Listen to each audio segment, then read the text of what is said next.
গল্পের শুরুতে আমাদের এয়ারপোর্ট দেখানো হয়। সেখানে আমরা ব্র্যাড নামের একজন পাইলটকে দেখি। সে দ্রুত বিমানের দিকে এগিয়ে যাচ্ছে এবং একই সঙ্গে ভিডিও কলের মাধ্যমে নিজের মেয়ের সঙ্গে কথা বলছে। তার মেয়ে বলে, আজ সকালে আমি খবর দেখেছিলাম, সেখানে বলা হচ্ছিল আপনি যে জায়গায় যাচ্ছেন সেখানে আবহাওয়া খুবই খারাপ, যার কারণে আরও অনেকগুলো ফ্লাইট বাতিল করে দেওয়া হয়েছে, তাই আপনারও ফ্লাইট বাতিল করে বাড়ি ফিরে আসা উচিত। কিন্তু ব্র্যাড হাসতে হাসতে জবাব দেয়, আমি আগেও অনেকবার এমন খারাপ আবহাওয়ায় নিরাপদে বিমান চালিয়েছি, তাই তুমি চিন্তা করো না, আমি খুব শিগগিরই বাড়ি ফিরে আসব। এটা শুনে তার মেয়ে খুশি হয়ে কল কেটে দেয়। এরপর ব্র্যাড বিমানের ককপিটে এসে কো পাইলটের সঙ্গে দেখা করে। কো পাইলট একটু নার্ভাস ছিল, কারণ আজই সে প্রথমবারের মতো ফ্লাইট চালাতে যাচ্ছে। ঠিক তখনই এক এয়ার হোস্টেস এসে ব্র্যাডকে বাইরে ডাক দেয়। বাইরে একজন পুলিশ অফিসার ব্র্যাডকে জানায় যে জরুরি পরিস্থিতির কারণে তাকে একজন খুনিকে সঙ্গে নিতে হবে, যার নাম টনি। টনি একজন খুব শক্তিশালী এবং বিপজ্জনক মানুষ, যার বিরুদ্ধে খুনের মামলা রয়েছে। এখন তাকে বিমানের মাধ্যমে অন্য দেশে নিয়ে গিয়ে যাবজ্জীবন কারাদণ্ডের জন্য জেলে পাঠানো হবে। পুলিশ অফিসার ব্র্যাডকে বলে যে এই দায়িত্ব তোমাকে দেওয়া হচ্ছে কারণ তুমি একজন যোগ্য এবং বুদ্ধিমান পাইলট। ব্র্যাড রাজি হয়ে যায় এবং টনিকে বিমানের একদম পিছনের সিটে বসিয়ে দেয়, যাতে অন্য যাত্রীরা কোনো অসুবিধায় না পড়ে। এরপর সব যাত্রী তাদের আসনে বসে পড়ে এবং ব্র্যাড বিমানকর্মীদের কাছে গিয়ে নিশ্চিত করে যে সব যাত্রী এসে গেছে। এরপর বিমানটি টেক অফ করে আকাশে উঠে যায়। নির্দিষ্ট উচ্চতায় পৌঁছানোর পর ব্র্যাড বিমানটিকে অটো পাইলটে সেট করে কো পাইলটের সঙ্গে নিজের পরিবার নিয়ে গল্প করতে থাকে। ব্র্যাড কো পাইলটকে মোবাইলে নিজের মেয়ের ছবি দেখিয়ে বলে, আমি আমার মেয়েকে ভীষণ ভালোবাসি, এই দুনিয়ায় আমরা দুজন ছাড়া আর কেউ নেই। অন্যদিকে বিমানে বসে থাকা যাত্রীরা তাদের যাত্রা উপভোগ করছিল, কিন্তু তারা জানত না যে অল্প কিছু পরেই তাদের সঙ্গে খুব ভয়ঙ্কর কিছু ঘটতে যাচ্ছে। ককপিটে বসে থাকা দুই পাইলটও খুশি ছিল আর বিমানও একদম স্বাভাবিকভাবে উঠছিল। ঠিক তখনই হঠাৎ করে আবহাওয়া খারাপ হয়ে যায় আর বিমানটা হালকা ঝাঁকুনি দিতে শুরু করে। এতে ব্র্যাড চিন্তিত হয়ে পড়ে, কারণ তার মনে হচ্ছিল কিছু একটা ঠিক নেই। সে যাত্রীদের সিট বেল্ট বেঁধে নেওয়ার ঘোষণা দেয় এবং রেডিওর মাধ্যমে কন্ট্রোল টাওয়ারের সঙ্গে যোগাযোগ করার চেষ্টা করে, কিন্তু সে যোগাযোগ করতে পারে না, কারণ খারাপ আবহাওয়ার কারণে সব রেডিও কাজ বন্ধ করে দেয়। হঠাৎ এক প্রবল বজ্রপাত এসে বিমানে আঘাত হানে, ফলে বিমানটি প্রচণ্ডভাবে কাঁপতে শুরু করে। ব্র্যাড যাত্রীদের অবস্থা দেখতে ককপিট থেকে বাইরে যায়। যাত্রীদের দেখে তার কিছুটা স্বস্তি লাগে, কারণ সবাই তখনও নিরাপদে ছিল। কিন্তু ধীরে ধীরে বিমানের লাইটগুলো নিভে যেতে শুরু করে আর তখনই আবারও বিমানটিতে তীব্র ঝাঁকুনি লাগে। এতে ব্র্যাডের মাথা সামনের ছাদের সঙ্গে ধাক্কা খেয়ে সে মাটিতে পড়ে যায় এবং তার কপালে আঘাত লাগে। এই পরিস্থিতি দেখে সব যাত্রী ভয় ও আতঙ্কে কাঁপতে শুরু করে। ব্র্যাড দ্রুত আবার ককপিটে ফিরে আসে এবং নিজের সহ পাইলটের সঙ্গে মিলে বিমানটি নিয়ন্ত্রণে আনার চেষ্টা করতে থাকে। এটি তাদের জীবনের সবচেয়ে কঠিন মুহূর্তগুলোর একটি ছিল। খারাপ আবহাওয়ার কারণে তাদের সামনে কিছুই দেখা যাচ্ছিল না। ব্র্যাড বলে, আমাদের এখনই বিমানটিকে নিচে নামাতে হবে, কারণ যদি আর একটা ঝাঁকুনি লাগে তাহলে বিমানটি সম্পূর্ণভাবে ধ্বংস হয়ে যেতে পারে। তারপর তারা সঙ্গে সঙ্গে বিমানের উচ্চতা কমাতে শুরু করে এবং বিমান দ্রুত নিচের দিকে নামতে থাকে। বিমানের ভেতরে থাকা যাত্রীরা তখন ভয় ও আতঙ্কে কাঁপতেছিল। ঠিক তখনই অপরাধী টনির সঙ্গে থাকা পুলিশ অফিসারের হাত থেকে মোবাইল ফোন পড়ে যায়। সে মোবাইলটি তুলতে নিজের সিট বেল্ট খুলে ফেলে। তাকে সাহায্য করার জন্য এক এয়ার হোস্টেজও নিজের সিট বেল্ট খুলে সামনে আসে, কিন্তু যেহেতু বিমানটি তখন দ্রুত নিচের দিকে যাচ্ছিল, সিট বেল্ট খোলার সঙ্গে সঙ্গেই তারা দুজন জোরে ওপরের ছাদের সঙ্গে ধাক্কা খায়। ধাক্কাটি এতটাই প্রবল ছিল যে তারা দুজন সেখানেই মারা যায়। এদিকে বিমানটি খুব নিচু উচ্চতায় নেমে আসে এবং কোনোভাবে দুই পাইলট সেটিকে নিয়ন্ত্রণে আনতে সক্ষম হয়, কিন্তু এখন বিমানে আর তেমন শক্তি বা পাওয়ার অবশিষ্ট ছিল না। তাই ব্র্যাড বুঝতে পারে যে বিমানটিকে এয়ারপোর্ট পর্যন্ত নিয়ে যাওয়া সম্ভব নয়। তখন সে সিদ্ধান্ত নেয় বিমানটিকে নিচে নামিয়ে সমুদ্রে ক্র্যাশ ল্যান্ডিং করবে, কিন্তু ঠিক তখনই তারা দূরে একটি দ্বীপ দেখতে পায়। এরপর ব্র্যাড বিমানের দিক পরিবর্তন করে সেই দ্বীপের দিকে চালাতে থাকে এবং সেখানেই জরুরি অবতরণের সিদ্ধান্ত নেয়। অবশেষে বহু কষ্টের পর ব্র্যাড দ্বীপে থাকা একটি রাস্তায় সফলভাবে ইমার্জেন্সি ল্যান্ডিং করে। ভাগ্যবশত এই জরুরি অবতরণে সব যাত্রী নিরাপদে থাকে, কারোর কোনো আঘাত লাগে না। ঠিক তখন বিমানের পেছনে একটা শর্ট সার্কিট হয় আর সেটা দেখে ব্র্যাড খুশি হয়ে যায়, কারণ তার মানে বিমান বিমানটিতে এখনও অল্প পরিমাণে বিদ্যুৎ বাকি আছে। সব যাত্রী বিমান থেকে নামার পর এক এয়ার হোস্টেস ক্যাপ্টেন ব্র্যাডকে জানায় যে অপরাধী টনিকে নিয়ে আসা পুলিশ অফিসার মারা গেছেন আর এক এয়ার হোস্টেসও প্রাণ হারিয়েছেন। এটা শুনে ব্র্যাড খুব মন খারাপ করে ফেলে। অন্যদিকে এয়ারলাইন কোম্পানির মালিক দেখে যে তার একটি বিমান হঠাৎ করে নিখোঁজ হয়ে গেছে, কারণ সে বিমানটির ল্যান্ডিং দেখেনি আর অনেকক্ষণ ধরে রেডিও যোগাযোগ বন্ধ থাকায় পাইলটের সঙ্গেও যোগাযোগ সম্ভব হচ্ছিল না। তাই এয়ারলাইন কোম্পানি একজন রেস্কিউ এক্সপার্ট স্কার্সডেলকে ডাকে, যিনি এমন মানুষকে খুঁজে বের করেন যারা বিপদে কোথাও আটকে পড়েছে।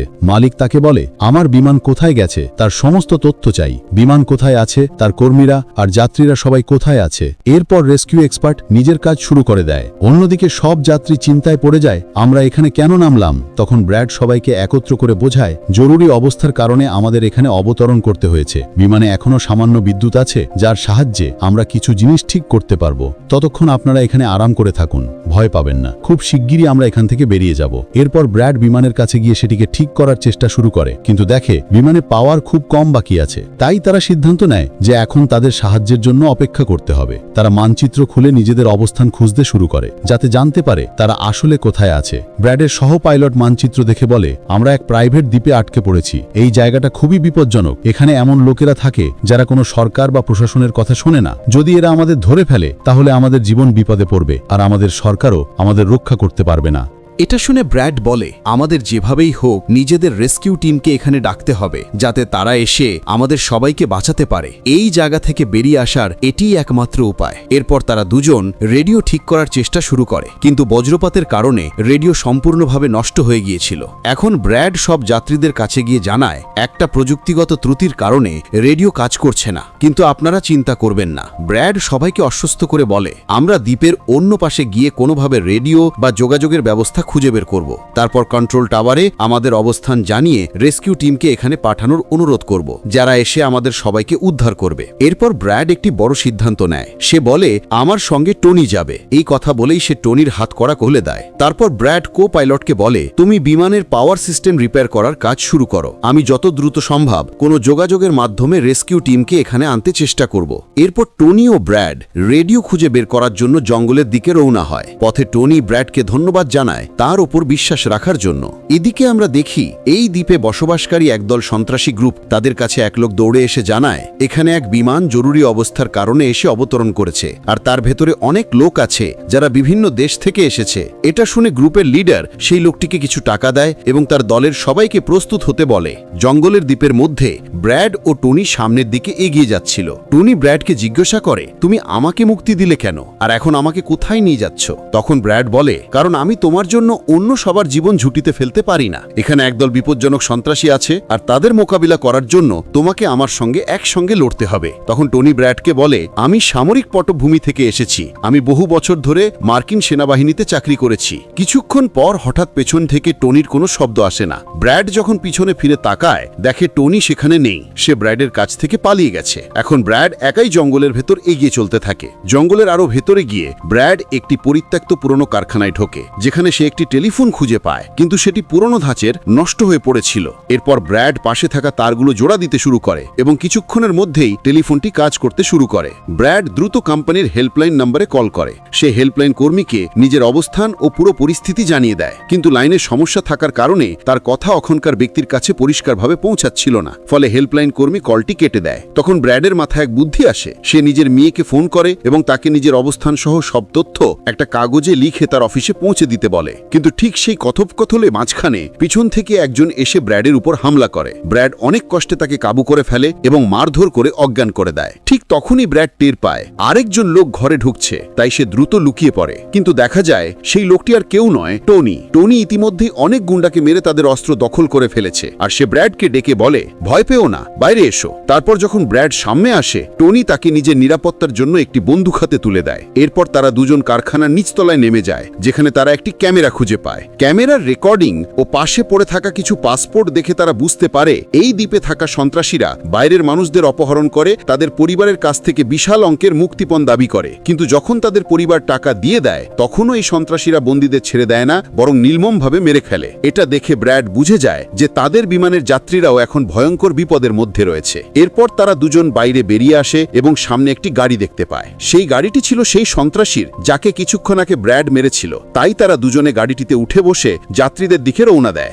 এদিকে বিমানের সব যাত্রী ব্র্যাডের ফেরার অপেক্ষায় ছিল। সবাই আশা করছিল যে ব্র্যাড খুব শীঘ্রই সাহায্য নিয়ে ফিরে আসবে। ঠিক তখনই তারা দূর থেকে একটি গাড়ির শব্দ শুনতে পায়। গাড়ির আওয়াজ শুনে তারা আনন্দে ভলে ওঠে, কারণ তারা ভাবে ব্র্যাড নিশ্চয়ই রেস্কিউ টিম নিয়ে এসেছে। কিন্তু ওটা রেস্কিউ টিম নয়, বরং এই দ্বীপের সন্ত্রাসীরা ছিল। তারা বন্দুক থেকে গুলি চালিয়ে যাত্রীদের আতঙ্কিত করতে শুরু করে। গুলির শব্দ ব্র্যাড ও টনির কানেও পৌঁছায়। তারা সঙ্গে সঙ্গে গাড়ির গতি বাড়িয়ে বিমান পর্যন্ত দ্রুত পৌঁছানোর চেষ্টা করে। এদিকে সন্ত্রাসী দলের নেতা এক এয়ার হোস্টেসের কাছ থেকে সব যাত্রীর নামের তালিকা চায়। ভয়ে কাঁপতে কাঁপতে এয়ার হোস্টেস দ্রুত সেই তালিকা এনে দেয়। তারপর দলের একজন সন্ত্রাসী কো পাইলটকে জিজ্ঞাসা করে, তোমাদের সিনিয়র পাইলট কোথায়? কো পাইলট উত্তর দেয়, সে কিছু কাজে জঙ্গলে গিয়েছিল, কিন্তু এখনো ফিরে আসেনি। ঠিক তখনই ব্র্যাড ও টনি ঘটনাস্থলে পৌঁছে যায়, কিন্তু তারা চুপি চুপি দূর থেকে পুরো ঘটনাটা পর্যবেক্ষণ করতে থাকে। এরই মধ্যে এক মহিলা সেখান থেকে পালানোর চেষ্টা করেন, কিন্তু লোকগুলো তাকে গুলি করে মেরে ফেলে। এটা দেখে ব্র্যাড তাদের সাহায্য করতে যায়, কিন্তু টনি তাকে থামিয়ে দেয় এবং টনি তাকে বলে যে তুমি শান্ত থাকো,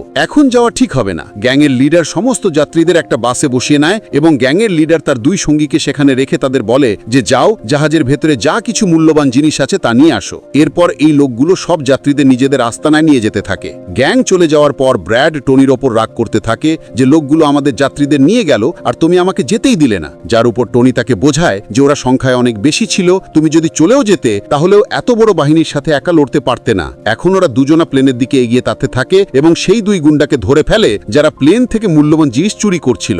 ব্র্যাড বন্দুকের মুখে তাদের জিজ্ঞাসা করে যে তোমাদের লিডার যাত্রীদের কোথায় নিয়ে গেছে, যার উপর সে জানায় যে এখান থেকে কিছু দূরে আমাদের একটি আস্তানা আছে এবং ওরা সবাই সেখানে গেছে। অন্যদিকে ব্র্যাডের মেয়ে রেস্কিউ এক্সপার্টের কাছে ব্র্যাডের লেখা কাগজটা দিয়ে দেয়, যাতে প্লেনের লোকেশন ও সমস্ত তথ্য লেখা ছিল। রেস্কিউ এক্সপার্ট স্যাটেলাইটের সাহায্যে প্লেনের লোকেশন খুঁজে বের করে। তারা জানতে পারে যে প্লেনটি একটি দ্বীপে আটকে পড়েছে এবং তারা এটাও জানতে পারে যে এই দ্বীপে একটি বিপজ্জনক আতঙ্কবাদী গোষ্ঠী আছে। এরপর সেই রেস্কিউ অফিসার তার এক প্রাইভেট আর্মির ক্যাপ্টেনকে ফোন করে এবং তাকে পুরো পরিস্থিতি বুঝিয়ে সেই দ্বীপে যেতে বলে। প্রাইভেট আর্মির ক্যাপ্টেন রাজি হয়ে যায় এবং তার সঙ্গীদের সাথে টাকায় ভরা একটি ব্যাগ এবং অনেক অস্ত্রের ব্যাগ গাড়িতে লোড করে সেই দ্বীপে যাওয়ার জন্য তৈরি হয়ে যায়।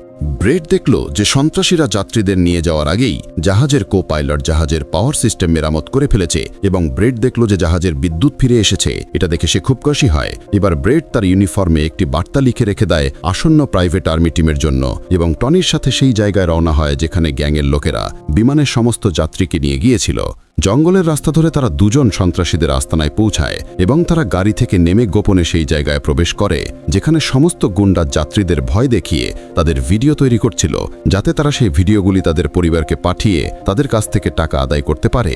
অন্যদিকে রেস্কিউ বিশেষজ্ঞের পাঠানো প্রাইভেট টিমও প্লেনের কাছে পৌঁছে যায়, কিন্তু সেখানে কাউকে না পেয়ে টিমের নেতা প্লেনের ভিতরে গিয়ে পরীক্ষা করেন। সেখানে তারা দুজনের মৃতদেহ খুঁজে পান। এরা ছিল সেই দুজন যাদেরকে গ্যাংয়ের নেতা প্লেন থেকে সমস্ত মূল্যবান জিনিস চুরি করতে বলেছিল, কিন্তু ব্রেড তাদের দুজনকে মেরে ফেলেছিল। প্রাইভেট টিমের ক্যাপ্টেন ব্রেডের রেখে যাওয়া বার্তাটিও পান, যা ছিল সেই সন্ত্রাসী গ্যাংয়ের আস্তানা পর্যন্ত আসার রাস্তা। সন্ত্রাসীদের আস্তানায় টনি এবং ব্রেড গোপনে তাদের উপর নজর রাখছিল এবং সুযোগ পাওয়া মাত্র তারা দুজন পিছন দিক থেকে এসে দুজন সন্ত্রাসীকে মেরে ফেলে। তারপর তারা দুজন চুপচাপে গিয়ে যায় এবং একটি ঘরের বাইরে পৌঁছায়। এই ঘরের ভিতরে সমস্ত যাত্রীকে বন্দী করে রাখা হয়েছিল। এবার ব্রেড এই লোকদের মুক্ত করতে চেয়েছিল, কিন্তু সেখানে অনেক প্রহরী পাহারা দিচ্ছিল এবং ব্রেডের কাছে দরজার তালা খোলার চাবিও ছিল না। এরপর তারা দুজন এক একে সেই প্রহরীদেরকে মেরে ফেলে এবং টনি তো হাতুড়ি তুলে অনেক প্রহরীদেরকে হাতুড়ি দিয়ে আঘাত করে। এখানে ব্রেড এক প্রহরীর কাছ থেকে চাবি নিয়ে যাত্রীদের ঘর থেকে মুক্ত করে দেয়। সেই তাদের বলে যে তোমরা সবাই তাড়াতাড়ি সেই বাসে উঠে পড়ো যে বাসে করে সন্ত্রাসীরা তোমাদের এখানে এনেছিল, এবং তারা সবাই দ্রুত সেই বাসে গিয়ে বসে পড়ে। ঠিক তখনই টনি ব্রেডের কাছে এসে জানায় যে এখান থেকে গাড়ির মাধ্যমে বাইরে বেরোনোর শুধুমাত্র একটি পথই আছে, কিন্তু সেখানে বন্দুক হাতে অনেক গুন্ডা দাঁড়িয়ে আছে যারা আমাদের দেখলেই আমাদের উপর গুলি চালানো শুরু করে দেবে। যখন ব্রেড যাত্রীদের দিকে তাকায় তখন তারা সবাই খুব ভয় পেয়েছিল। এখন ব্রেড নিজের জীবন বিপন্ন করে একটি সিদ্ধান্ত নেয় এবং টনিকে বলে যে আমি সেখানে উপস্থিত সমস্ত সন্ত্রাসীর মনোযোগ সরাবো এবং তুমি সুযোগের সদ্ব্যবহার করে সমস্ত যাত্রীকে এখান থেকে নিয়ে যাবে। প্রথমে টনি ব্রেডকে এমনটা করতে বারণ করে। সে বলে যে এমনটা করলে তারা তোমাকে মেরে ফেলবে। কিন্তু ব্রেড বলে যে এর বাইরে আমাদের কাছে আর কোনো রাস্তা নেই। এটা শুনে টনি রাজি হয়ে যায়। ব্রেড সেখান থেকে বেরিয়ে সন্ত্রাসীদের কাছে আসে। সেখানে ব্রেড গ্যাংয়ের নেতার সাথে কথা বলে যে আমি সাহায্যের জন্য জানিয়ে দিয়েছি, শীঘ্রই এখানে উদ্ধারকারী দল এসে পৌঁছাবে, তাই সমস্ত যাত্রীকে এখান থেকে যেতে দিন। এটা শুনে সমস্ত গ্যাংয়ের লোক ব্রেডের উপর হেসে ওঠে এবং ব্রেডকে মারতে শুরু করে। গ্যাংয়ের প্রধান বলে যে এভাবে কিভাবে ছেড়ে দেব, টাকা ছাড়া আমি কাউকে ছাড়ি না। আর এখন যখনই তারা ব্রেডকে মারতে যাচ্ছিল ঠিক তখনই সেখানে প্রাইভেট রেস্কিং টিম এসে সন্ত্রাসীদের উপর আক্রমণ করে এবং অনেকক্ষণ ধরে গুলি চালানোর পরে গ্যাংয়ের অনেক লোককে মেরে তারা ব্রেডকে মুক্ত করে এবং ব্রেডকে বাসে তুলে এখান থেকে চলে যায়। এখানে গ্যাংয়ের নেতা দেখল যে তার অনেক সঙ্গীর সাথে তার ছোট ভাইও মারা গেছে। এটা দেখে সে খুব রেগে যায় এবং শপথ করে বলে যে সে এই লোকেদের মধ্যে একজনকেও ছাড়বে না এবং সবাইকে বেছে বেছে মারবে। এরপর সে তার টিমকে বলে যে তাড়াতাড়ি তৈরি হয়ে নাও, আমরা শীঘ্রই এই লোকদের মারতে বেরোবো। বাসে প্রাইভেট টিমের ক্যাপ্টেন সবাইকে জানায় যে আমরা মাত্র 5 জনের একটি ছোট প্রাইভেট টিম, যারা শুধু তোমাদেরকে বাঁচানোর মিশনে এখানে এসেছি এবং আমরা কোনো রেস্কিউ টিম নই। রেস্কিউ টিমের এখানে আসতে আরও কিছু সময় লাগবে। এটা শুনে ব্রেড ঘাবড়ে যায় এবং বলে যে আমাদের হাতে সময় নেই, কারণ গ্যাংয়ের লোকেরা শীঘ্রই আমাদের পিছু নেবে এবং আমাদের দেখলেই আমাদের মেরে ফেলবে। কিন্তু আমার কাছে একটা বুদ্ধি আছে। জাহাজের কাছে পৌঁছানোর পর ব্রেড সমস্ত যাত্রীদের বলে যে জাহাজে পাওয়ার ফিরে এসেছে, অর্থাৎ এখন জাহাজ চালু হবে এবং আমরা দ্রুত এখান থেকে বেরিয়ে যাব। তাই আপনারা সবাই তাড়াতাড়ি জাহাজে উঠে পড়ুন, কারণ আমরা রেস্কিউ টিমের জন্য অপেক্ষা করতে পারি না, তাদের এখানে আসতে সময় লাগবে এবং আমরা যদি এখানে থাকি তবে সেই সন্ত্রাসীদের হাতে মারা যাব। এটা শুনে সবাই প্লেনে উঠে পড়ে। অন্যদিকে ব্রেড প্লেনের সমস্ত চেকিং করতে লেগে যায় এবং প্রাইভেট টিমের লোকেরা আগত বিপদের জন্য প্রস্তুত হয়ে বসে থাকে। ঠিক তখনই হঠাৎ সেই সন্ত্রাসী দলটি এসে তাদের ওপর হামলা করে দেয়। তাদের দেখে প্রাইভেট টিম তাদের আটকাতে লেগে যায় এবং এখানে দুই দিক থেকে প্রচুর গুলি বিনিময় হয়। কিন্তু এই প্রাইভেট টিমের কাছে বেশ ভালো বন্দুক ছিল, যার কারণে তারা অনেক গুন্ডাকে মেরে ফেলে। ব্রেড তাড়াতাড়ি প্রাইভেট টিমের লিডারকে জানায় যে আমি পরের 5 মিনিট পর জাহাজ চালু করতে চলেছি এবং তোমরা সবাইও তাড়াতাড়ি জাহাজে উঠে পড়বে। এরপর ব্রেড টনির কাছে যায় এবং তাকে ধন্যবাদ জানায় যে সে তার এত কঠিন সময় তাকে সঙ্গী দিয়েছে। ব্রেড নিজেকে গুলি থেকে বাঁচিয়ে ভেতরে জাহাজে এসে তার কেবিনে বসে তার সহকারী কো পাইলটের সাথে মিলে প্লেন চালু করতে লেগে যায়। অন্যদিকে টনির কাছে গুলি শেষ হয়ে যায়, আর যখন সে বুলেট খোঁজার জন্য প্রাইভেট টিমের ব্যাগ চেক করে তখন সে সেখানে টাকায় ভরা একটি ব্যাগ খুঁজে পায়। কিন্তু এই সময় টনি টাকা ছেড়ে অন্য ব্যাগ থেকে গুলি বের করে আবার সন্ত্রাসীদের সাথে লড়াই করতে শুরু করে দেয়। এদিকে ব্রেডও প্লেনটিকে ডান দিকে ঘুরিয়ে দেয়। এবার প্রাইভেট টিমের সৈনিকেরাও একে একে জাহাজে উঠতে শুরু করে আর টনি তাদের কাভার ফায়ার দেয়। পাওয়ার ফিরে আসার কারণে রেডিও কাজ করতে শুরু করে। এবার ব্রেডকে প্লেনের কোম্পানির মালিক জানায় যে সে তাকে একটি নিরাপদ জায়গা বলে দেবে যেখানে তারা যেতে পারত এবং যা এখন তাদের বেশ কাছাই ছিল। ব্রেড এয়ারলাইন কোম্পানির মালিকের বলে দেওয়া জায়গার দিকে জাহাজটিকে নিয়ে যায়, কিন্তু তখনই আরও একবার জাহাজের ইঞ্জিনে আগুন লেগে যায় এবং জাহাজটি বিধ্বস্ত হতে শুরু করে। তাই ব্রেড আবার জরুরি সতর্কতা ইমার্জেন্সি ওয়ার্নিং চালু করে এবং ধীরে ধীরে জাহাজটিকে নিচে রানওয়েতে নামানোর চেষ্টা করে। অবশেষে অনেক কষ্টের পর ব্রেড জাহাজটিকে রানওয়েতে নামিয়ে দিতে সক্ষম হয় এবং সবার জীবন বেঁচে যায়। ব্রেড এবং তার সহকারী কো পাইলট খুব খুশি হয়। অন্যদিকে প্লেন কোম্পানির মালিক এবং তার দলও খুব খুশি ছিল।